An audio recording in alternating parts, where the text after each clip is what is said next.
What do you think of the period during which the Supreme Court wants the House of Representatives to respond to all these queries? 10 days po, no? 10 days, non-extendable ang nakalagay. Nagulat din ako dyan nung una ko nakita. Wow, 10 non-extendable days. Normally, they don't indicate that. So if they indicate that, ibig sabihin may urgency at meron silang balak na aksyonan kaagad o desisyonan kaagad. That's an impression. That's my impression. I may be wrong. Pero bakit non-extendable? Lalo na maraming silang hinihingi na information. And if the House, through the Solgen, would opt to comply fully, meaning gusto rin nilang sagutin lahat itong mga o i-submit itong lahat ng mga informasyon na hinihingi sa kanila. So bakit non-extendable? Now, okay, so non-extendable, so kung July 11 talaga nila na-receive ng House yung Supreme Court resolution dated July 8. Ibig sabihin, the last day would be July 21. So that is about what? Still a week, more than a week before the SONA and SONA. before the start of the regular session of the 20th Congress. So hindi maiwasan magtanong, may balak ba ang Supreme Court na desisyonan ito kaagad before the start of the session, regular session, right after the SONA the next day, which is July 29? Meron bang balak na i-preempt na yung pag-conduct ng trial? Kasi technically and legally, pwede na talagang mag-umpisa ang trial by July 29 kung walang TRO. So what is that all about?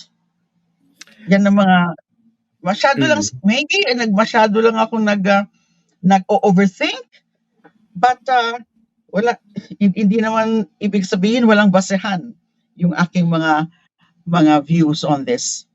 Kung totoo at kung mangyayari, medyo nakaka-alarma dahil parang mayroong pagmamadali po, no? Pero tatanong ko po rito, kung susundin po ba yung kalendaryo at mga proseso dyan po sa Korte Suprema, non-extendable yung 10 days para sumagot yung House dito sa kanilang mga hinihingi, kaya ba nilang desisyonan yan between the deadline and before the start of the 20th Congress? It will be very extraordinarily or unusually fast, quick. Pero kaya? And then anything can happen. I mean, especially if, let's say, as of the time that they issued that resolution, more or less nagkaroon na sila ng mga deliberations. Kaya nga siguro may mga factual matters that they need to thresh out by requiring all those information from the respondent House of Representatives. Pero ordinarily hindi kakayanin yung 1 week lang, because we're talking here about a case before the Supreme Court, and these are consolidated petitions, 2 cases consolidated, and yung order of consolidation kasama lang dito sa resolution dated July 8 na na-receive nung July 11. So ordinarily hindi kakayanin unless nagkaroon na sila ng mga discussions or deliberations on the matter, and more or less meron na silang mga naka-form na sila ng sarili nilang views and opinions about the matter na pwedeng ma-expedite yung pag-resolve. But yung ang pag-expedite ng action or resolution ng Supreme Court, ang pwedeng maisip is that baka i-dismiss kung ganong kabilis para lang ma-preempt din yung start of the trial. Kasi baka mas mahirapan sila na ipa-dismiss yung impeachment case kung nakapagsimula na ng trial at nakikita na yung mga ebidensya. Diba? So, kung ang balak nila is i-fast track ito, ang most likely, I may be wrong, dismissal of the impeachment complaint. or grant of the petitions. Kasi there's no Kuma reason for them na na lalo madaliin. na hindi sila nag-TRO eh. Hindi Oo, sila yeah, yeah. nag-TRO. So, Oo. bakit nila mamadaliin? Yun nga po. In that scenario 'no, sige pag-usapan natin 'yan. Hindi pa naman ano 'yan, scenario lang 'yan 'no, 'yan yung inyong Yes, pangamba. scenario. Kung Mm. mangyari 'yan, medyo ano, matatanggal yung heat, so to speak, dun sa ating mga kagalang-galang na mga senator judges dahil they would have to, go through all this public pressure. Kasi meron din diyan nakikita natin parang pagkiling ng ilan sa kanila para i-dismiss. Pero kung Supreme Court na yung gagawa niyan for them, di medyo hayahay ng konti yung mga senador. Ay, at least hindi na kami magdi-dismiss. Hindi po ba? Yes, that's their perfect excuse. Yan ang scenario na, hindi nyo kami pwedeng sisihin dito. Yung Korte Suprema na ang nagsabi na dapat pala i-impeach i-dismiss ito. O yung aksyon ng Supreme Court is that since meron pa silang mga hinihingi at hindi pa nila nare-resolve talaga yung kaso na baka nga makaapekto maging multi academic kung gagawin natin, ituturo lang nila ang Supreme Court. Kasi Judicial courtesy. nagkakaisa yung posisyon nila tungkol nga dun sa meron pang kailangan na i-explain ang House of Representatives. Di ba yun din ang naging nung Senado, yung amendment ni Senator Alan Peter. So nagkakatugma yung kanilang view na hindi lang pala ang expected from the House of Representatives ay hindi lang pala yung pagta-transmit ng articles of impeachment, kundi yung dapat masatisfy sila, both the Senate and the Supreme Court, that the House of Representatives complied with the requirements of under the Constitution. Doon sila nagkakasundo. May Although, confluence. Pero, yes.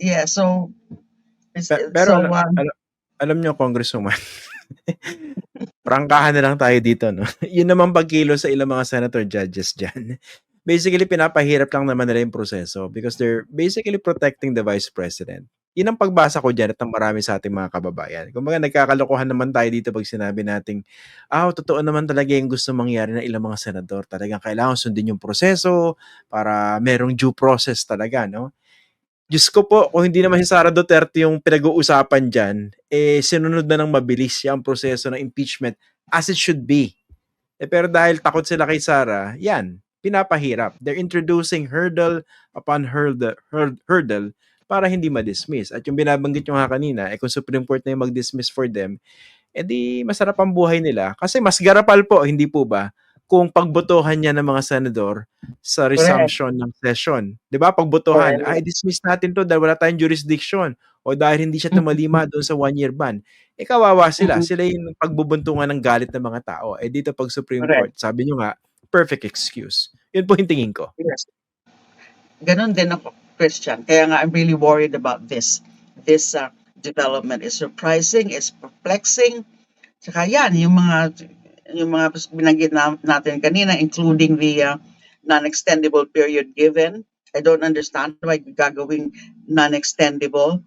And then, hindi ko alam kung magsiset sila ng oral arguments. Dapat kung talagang meron pa silang mga kailangan ng mga argumento, ay mag-set dapat muna sila ng oral arguments. But why this non-extendable compliance with this resolution? So, ganun nga. So, mawawala sa Senado. Kasi for the past weeks talaga namang, di ba, ang is also a test. It's Senate, we can say that Senate was also under trial by the public. Nung ganun ang ginagawa nila, kung ano-ano mga invented technicalities ginagawa nila.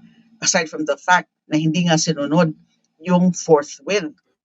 Diba? So, ayan, nakakabahala talaga siya, Christian. And frustrating. Very frustrating yan. Very, very frustrating. Lalo na nga sa yung mga private complainants.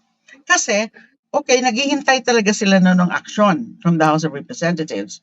And then, nung ganun nga ang nangyari, na nag-decide na yung House of Representatives by more than one-third vote, na idiretso na nila by also filing, signing, and verifying their own verified impeachment complaint, ay naintindihan ng mga private complainants, ng mga yung mga private groups, private individuals.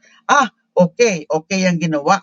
Diretso na lang because it will still be it will further delay kung ang gagamitin nila is the second mode na complainant, then endorsed by a member, then refer to Justice Committee for the determination of sufficiency in form and substance. If sufficient, ay magkakaroon na ng reception of evidence, and then the respondent will also be heard about it. So sabi namin, mas maganda na yan.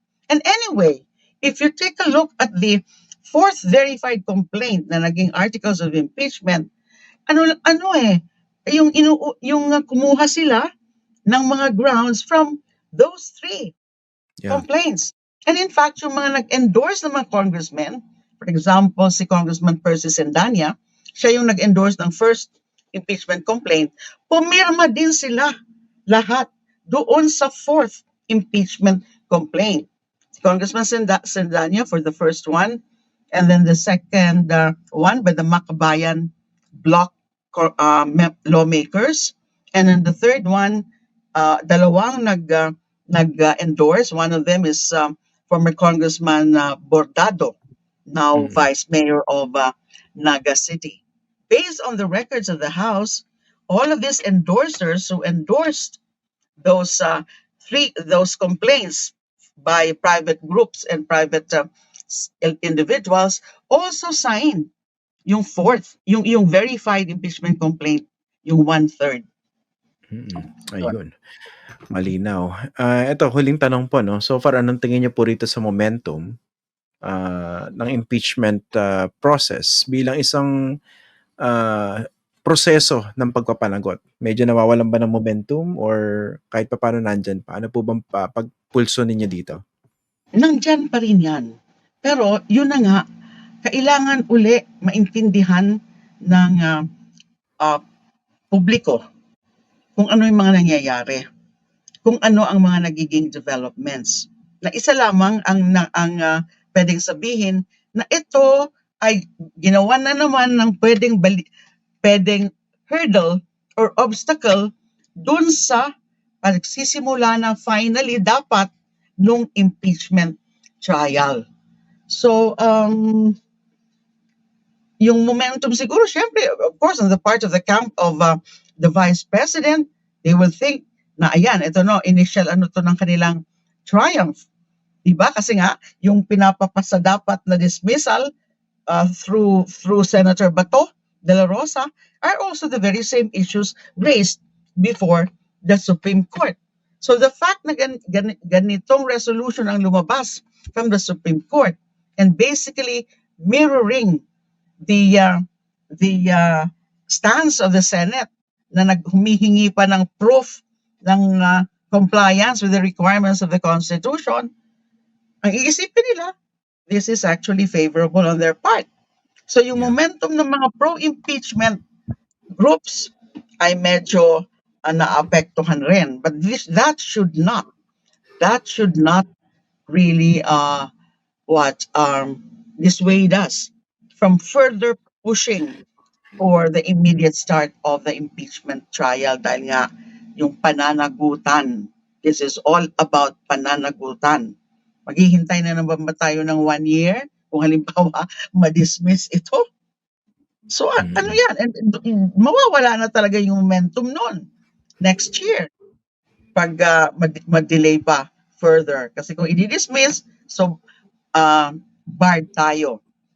Barred yung any filing of another complaint against the same respondent, against the same official within 1 year. So next year pa uli, July, pwede mag-file ng another complaint.